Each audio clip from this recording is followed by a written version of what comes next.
Joining us now, Scott Taylor. Scott Taylor, the congressman from the 2nd District of Virginia. That's the Eastern Shore. Goes from Virginia Beach up through the Williamsburg area and represents a large contingent of military, both retired and active personnel, and also the economy there exploding with all good things, both based on the Trump economy, which is phenomenal in the United States, and also the increased military spending helping the Hampton Roads economy, as it is dependent on the U.S. military there, the biggest naval base in the country right there in Hampton Roads, Southeast Virginia. Joining us now, Scott Taylor, the Republican running for a second term. Scott, good to have you with us. Good morning, John. Good morning, everybody. How you doing? Good. Okay, we got a lot of issues to get to, Scott, because there's a lot happening out there. I want to get your take on it.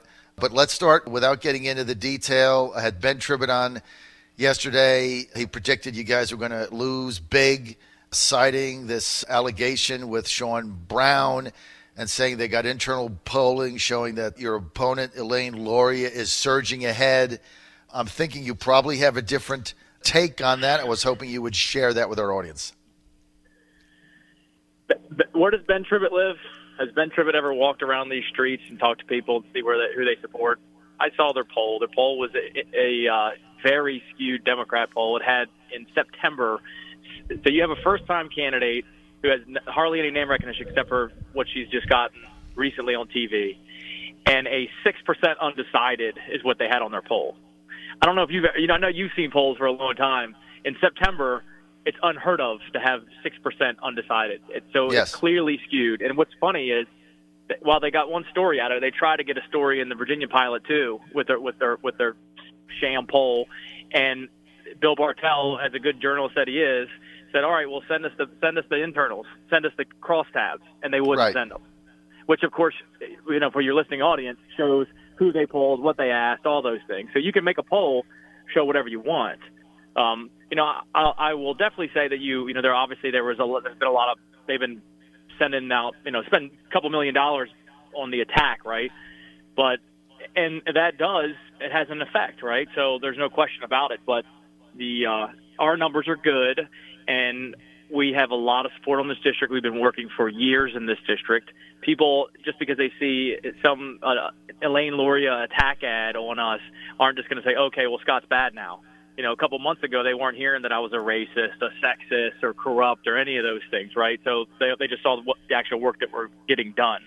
And you know how hard we work here. You know the support that we have in this district.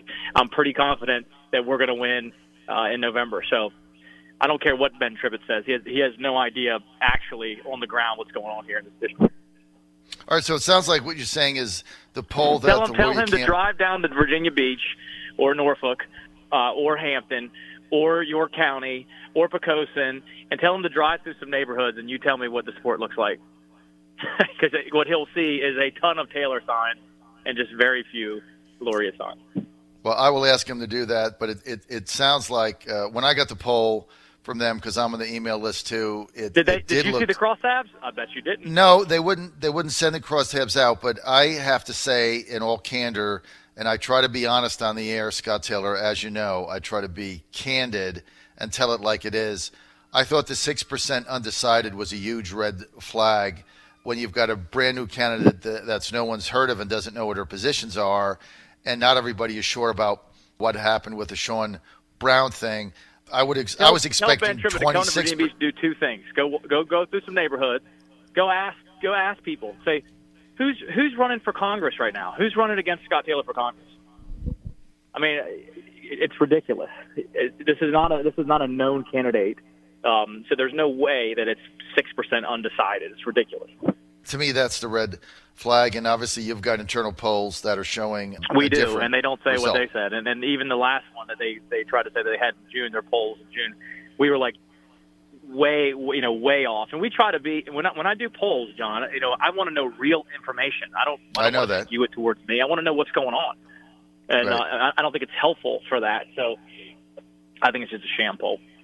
Let's get to some of the bigger issues of the day, Scott, if we may. And sure. I just want to finish this whole thing with one question straight up. If you could go back in time and do this whole thing with the Sean Brown signatures over again, would you have ever gotten involved in it? Well, with the benefit of hindsight, of course not. But I've been very clear. I didn't know anything that was going on and any wrongdoing by anyone on my team. And once we found out there was anything that was wrong, we fired senior staff immediately. One of them is a good friend of mine. Yep. So we acted like you would if you were the head of an organization. Somebody does something wrong below. So, I know that the Democrats will say what they want, and they have ads up saying that I'm a convict, I'm on the loose, and all that BS, which is crazy. I was just in a restaurant this morning, and people are laughing at it. But I think people are not stupid. I think they'll overplay that, and people. I'm already getting, trust me, a lot of support letters and money and stuff like that because people are a little pissed the way that their ads are.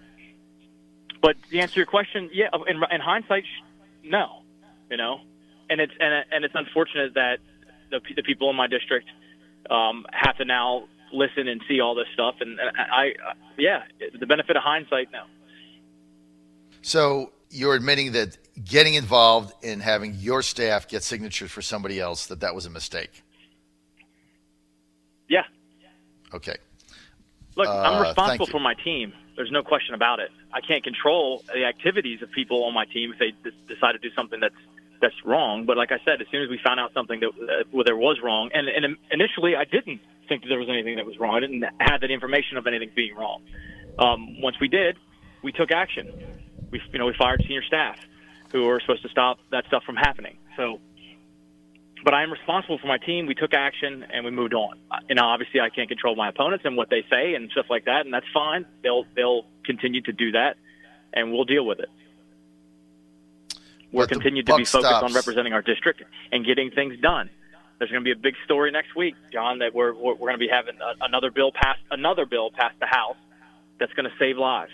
I'd love to talk to you about it if you'd like me to. All right, go ahead. What is it? Sure. So if in our area there was a young lady, African-American young lady who was abducted off Little Creek Base. Unfortunately, she was killed last year. And 1 year ago, on the 25th of September, the family came to me to ask for my help because they weren't getting answers and help. And we pushed the FBI to take over the investigation. When they took it over, and a couple hours after that, had a press conference, took it over. Unfortunately, she was found. And, that family, when I met with them, I knew that they were going to get some bad news pretty quickly. So to honor her legacy, we're creating the Ashanti Alert. So you're familiar with the Amber Alert, which is 18 and below, which pulls resources, telecommunications, broadcast, and obviously people share it on social media, saves lives. And there's also a silver alert for senior adults. There isn't one for adults. And just last week, Virginia Beach asked for the public. There was a lady that was 50 years old, and she they fell for her safety, asked for public help. So next week, a year to the day that family came to ask for help, we'll be passing through the House. I'm pretty confident we're going to pass through the House the Ashanti Alert to honor her legacy, which will, again, when they're missing adults, to the law enforcement, once they've decided that somebody's in danger or abducted or something like that, they can call for those resources, and you'll have the Ashanti Alert. It will no doubt save lives and honor the legacy of an unfortunate victim of violence. So it's the Amber Alert. My office is focused on getting things done for the people that I represent, and will continue to do so. And I think there'll be a huge disparity in the things that we've done in the past 2 years. We're happy to put our record. Quite frankly, no disrespect to any congressman or even our senators, but I'll put what we've done in the last 2 years up against anybody in terms of what we've gotten done for our district and for this nation.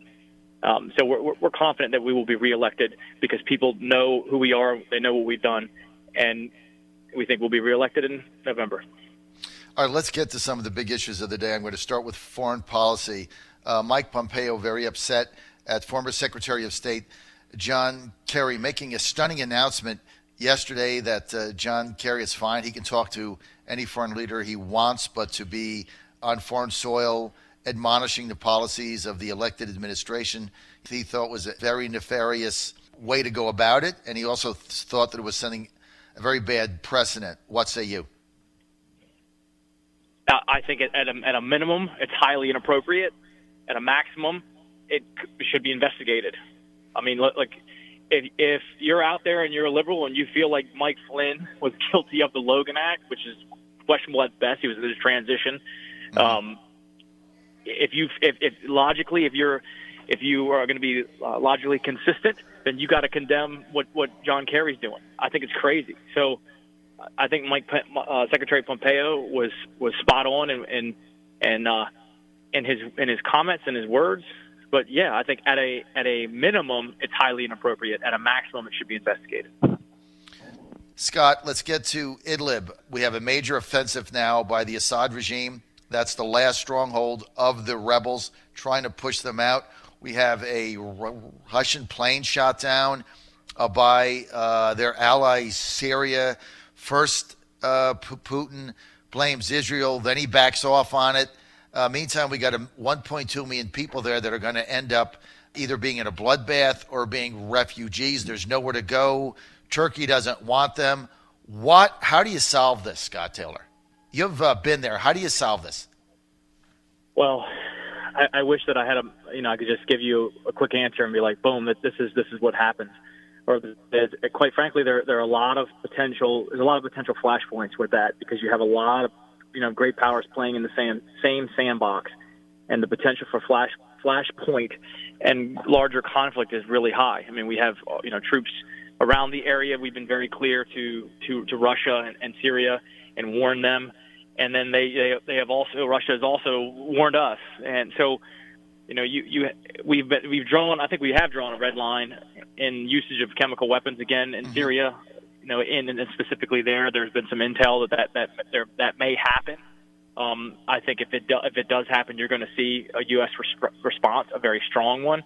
I can tell you right now that despite the Russians warning and the government of Syria, they're warning to us when we have troops in harm's way, and if they get danger close in any way, the United States will respond. And one of the most underreported things that have happened around that type of thing is like 300 Russian soldiers who were not uniformed, who were not, did not have a uniform on, but were clearly Russian, were killed by Americans because this type of thing happened before where they got danger close to our troops and put them in harm's way. And the United States responded very quickly and very forcefully, and almost 300 Russians were killed. If that happens again, you will see that again. Now we have to be cautious because, of course, that can escalate into a larger conflict.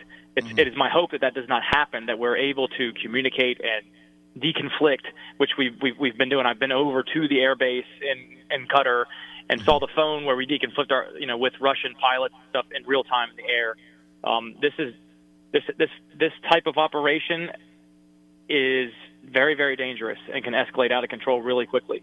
I don't have an answer on how to prevent the things from happening because obviously the Syrian government feels it's in their best interest to deal with this. Russia's helping them, and then we have been very clear about our position.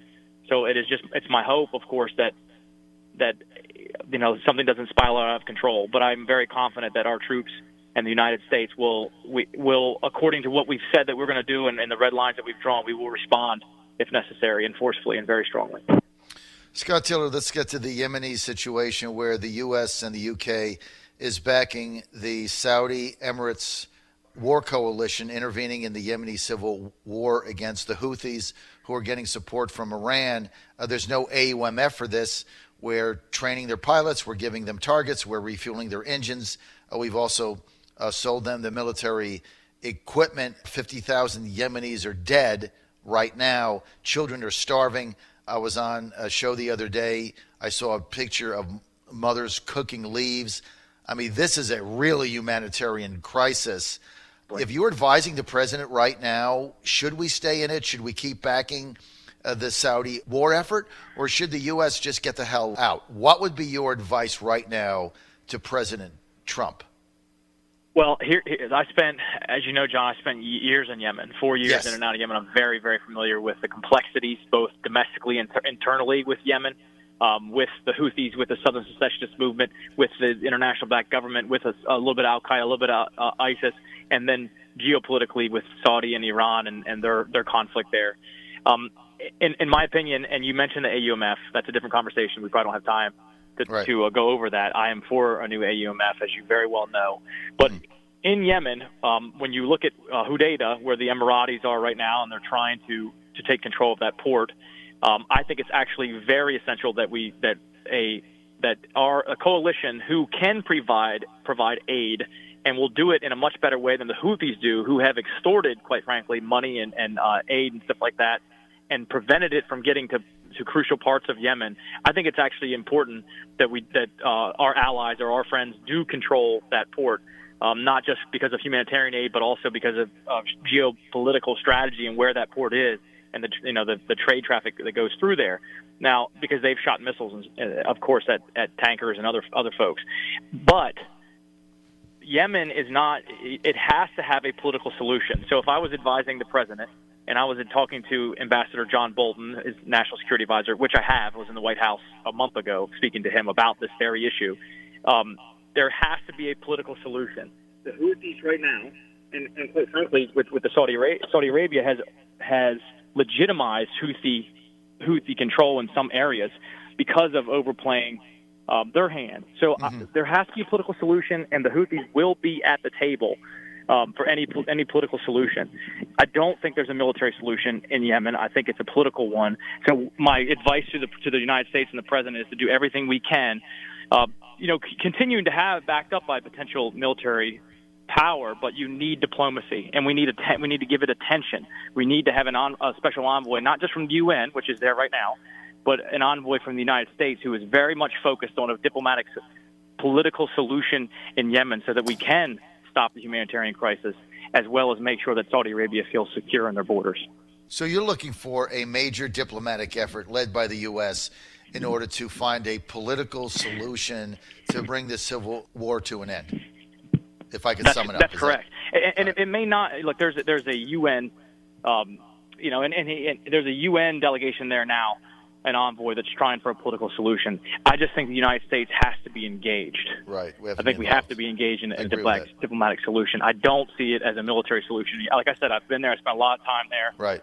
This could go on for a very long time militarily, which, of course, hurts the rest of the Yemeni population. People are starving now, so I think there's only going to be through, like you say, a major diplomatic initiative led by the United States, getting the parties together to find a solution to this. We're with Scott Taylor, Republican Congressman, former Navy SEAL, 2nd District from Virginia, running for a second term. That'll be decided November 6th. His opponent there, Democrat Elaine Luria. Let's get to Palestine now that we're on foreign policy soil here. Last week, John Bolton comes out with a speech condemning the ICC, the International Court. He basically says it never got sanctioned. We're not involved in it. They shut down the Palestinian office in Washington, D.C., their liaison office. And then, of course, you got President Abbas of Palestine asking for investigations into U.S. warring activities as it relates to Afghanistan and then the Israels there. So was closing the office a mistake for the U.S., and what should our position with the Palestinians be now? Well, I think that the Palestinian Authority, and I met with the Prime Minister, Rami Hamdallah, last August, Palestinian Authority, in Ramallah, and they have failed the Palestinian people. Quite frankly, their policies and how they've acted on the international stage has done more to keep them in power as opposed to advance the cause for Palestinians. Right now, it's illegal for Palestinians to work in Judea and Samaria and the West Bank in any Israeli factories. Illegal. Meanwhile, the Palestinian Authority has 40% unemployment, and the folks that work in the Israeli factories start out at 30% higher wages than they would if they were working in the Palestinian Authority. Why would you do that? Why would you make it illegal for your people to make a living and feed their families? I just, when I look at the whole situation in Israel, it's not just the Palestinian Authority negotiating with the Israelis, because you also have Hamas, who controls Gaza, and Hamas and the Palestinian Authority don't get along whatsoever. They don't. The leaders of the Palestinian Authority haven't been in Gaza for over a decade. Like they don't even get along. You're talking about a three-party talks, not just two. So I believe that the folks in power in Palestine have done a disservice to the Palestinians and not negotiated in good faith, and they continue to try to harass Israel using mechanisms like the ICC, like the UN, to be able to wage a political and PR campaign against Israel.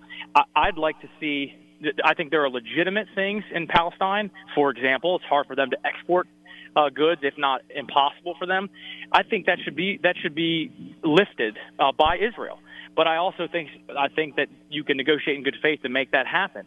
So something had to change the dynamic, because you're talking about decades of similar type policy, and all it does, again, using mechanisms like the ICC and the UN to go against Israel and not advance the Palestinian cause.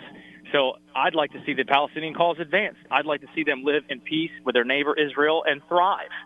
But so I'm not. I think that there needed to be a change in dynamic, and I think that this president is doing that. Let me just ask you this, because I know you've been there. That's why I love getting you on, because now that you've been in Congress, you have authority in advising different people and speaking to world leaders. I know that the president and his son-in-law, Jared Kushner, are working on the grand plan of all time. Is there a two-state possibility? Is there any way that you can see that happening? I think this is what I believe as a realist. Okay. And I mean realism in foreign policy. So, as I said, you're not negotiating with two parties. You're negotiating with three. And Hamas and the Palestinian Authority are not on the same page. Their land does not connect. Mm-hmm. And they haven't been in each other's territory, the leaders anyway. So I think that it's at this moment, unless there is a dynamic change, unless there is sort of a bottom-up movement in Palestine, as opposed to a top-down one, which have not produced results for the Palestinian people, I think it's tough to get a two-state solution at this moment. Furthermore, geographically, if you go to Israel, if you go to into Judea Samaria, the West Bank, and I think people who have not been there, they think that, okay, well, you can just say, here's the Palestinian territory, here's the Israeli territory. That's not how it is geographically. You're talking about there's a Jewish village, an Arab village, Jewish, Arab, and it's all intermingled in the land there. So it's very difficult. And in fact, right now they have A, B, and C type solution, like these areas delineated that, there's Israeli security and Israeli government. And then there's governance, Palestinian Authority, and Israeli security. And then Palestinian Authority. So each sector is different, right? So I just think it's the biggest obstacles to a two-state solution are just geography, number one, and two, that you have not two parties, but three parties negotiating. So, I'm just skeptical of it right now. The president yesterday saying that he's put another $200 billion in tariffs on the Chinese. Chinese then saying, oh, we're going to retaliate with $16 billion. Of course, we have a $375 billion trade deficit with the Chinese, so their way. They need our consumers. We don't necessarily need theirs. So you got $200 billion versus their 16. Then the president says, okay, if you do that, here's what I'm going to do. I'm going to put another $275 billion, which is basically I'm going to tariff 50% of the stuff you're bringing in, and we can go from there. What do you think? Look, I think if we are at economic war already. You have not just this president, but the last two have acknowledged it. This is this president who's actually stepped up to do anything about it. Now, you can argue that the methods are good or bad, right? Depending on or if he's going to be successful or fail in some respects. That's you can argue that, but the reality is there has been a huge wealth transfer. China is a cheater and stealing IP, currency manipulation, and with trade laws. So someone had to step up, and he's doing that. And I think one of the things that's not talked about, John, on a more broader sense, and I will tell you that I've talked to soybean farmers, I've talked to folks, and yes, they're worried, and rightfully so, but they also understand what he's trying to do in the long term. But I think in the bigger picture here, when you look at the trajectory of Chinese military spending, it's growing exponentially, and they're doing it in a way that is with the sole purpose of defeating the United States. They're investing money in ways that is asymmetrical to our strengths in military. And I will tell you, there's a scholar, Graham Allison from Harvard, he talks about the Thucydides trap, that more often than not, a status quo power will end up in hot conflict with a rising power, right? Historically speaking. So, and what happens is when you have that kind of military spending, it just underscores the fears of each power of each other, right? And they end up in conflict. So I would much rather deal with the issue now than deal with it in hot conflict with China potentially. And again, historically speaking, that happens more often than not. So whether you're talking about trade imbalance, getting that under wraps, or whether you're talking about reducing their trajectory of military spending, I think it's actually a good thing long term for the United States. At the same time, you have to be, whether you're talking about a hot war, cold war, or economic war, you have to be cautious. You have to have the correct policies in place. And I think that, you know, what he's doing is you can debate what's good or bad, but I do think it is time that America stepped up and then dealt with this issue. So you believe the president is doing the right thing? I believe he's doing the necessary thing for long-term benefits to America. All right. Final question. We got to go. The Republicans are going to be putting forth before the midterms a tax cut for savings accounts, not 401ks and all the stuff that you have, but just average people. Remember, you know, Scott, I'm a little older than you. I remember a day where my father said, you know, for every dollar you make, put 10 cents in your savings account. And we used to have something called a Christmas Club account. This is a long time. This is before 401ks, where you went and every week you put, you know, $5 in the bank in a savings account. Now, the Republicans say, look, if people just have a regular savings for a rainy day, let's get $2,500 that's not taxed. What do you think of that? Well, I haven't seen all the details on tax reform 2.0. Obviously, it starts in Ways and Means, and then we'll be briefed on it. But what you just explained, I think it makes sense. Sounds responsible to me.